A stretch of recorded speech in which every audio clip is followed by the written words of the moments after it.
আসসালামু আলাইকুম ভাই ভাই, ভিডিওটি স্কিপ দেবেন না, একটু দেখে দেন। ভিডিওটি একটু দেখেন, আমাদের দেশের কুরবানির কি পরিস্থিতি একটু দেখেন, প্লিজ একটু দেখে দেন।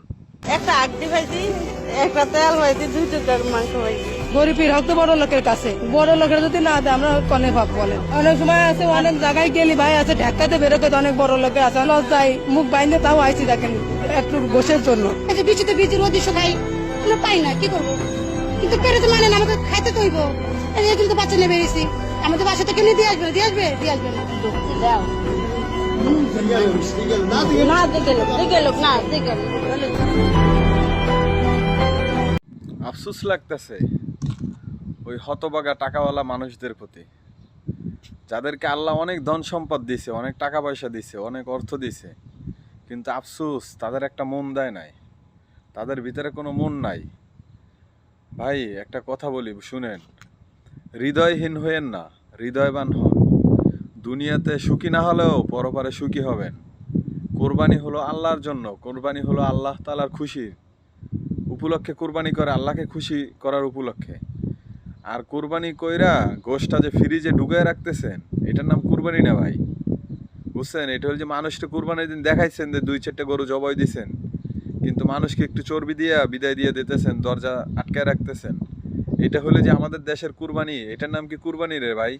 কুরবানিটার নামই তো মানে অসহায় মানুষজন যারা আছে, যারা 1 কেজি গোস্ত কিনে খাওয়ার মতো অর্থ নাই, সামর্থ্য নাই, তাদের মাঝে 2 টুকরা গোস্ত বিলিয়ে দেওয়ার নামই হলো কুরবানি ভাই।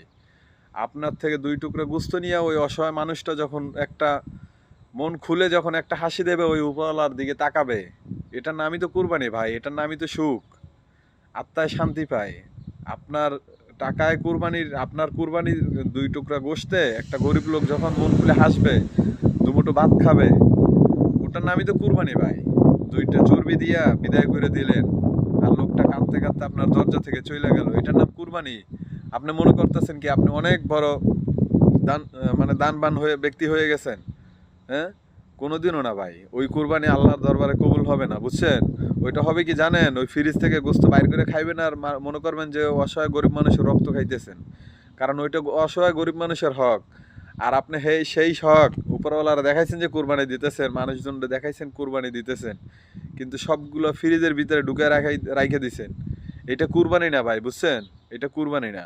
এর থেকে একটা কাজ করলে ভালো হইতো, কুরবানি না দিয়া রুমের ভিতরে বসে জবাই দিয়ে ফ্রিজে ভরে রাখলেই তো পারেন ভাই।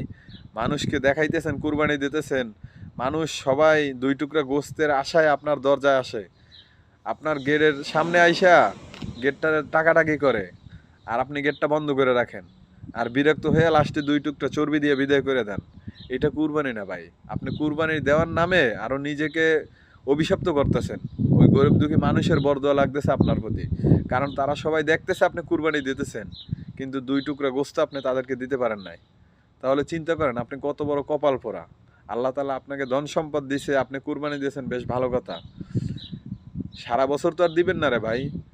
মুসলিমদের এই কুরবানিটার মানে হলো অসহায় মানুষজনের মুখে একটু হাসি ফুটানো, একটু গোশত তুলে দেওয়া।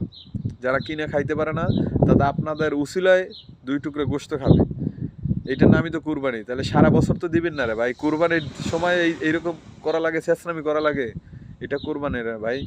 আল্লাহ তাআলা আপনাদেরকে হেদায়েত দান করুক, সঠিক বুঝ দান করুক, আমিন।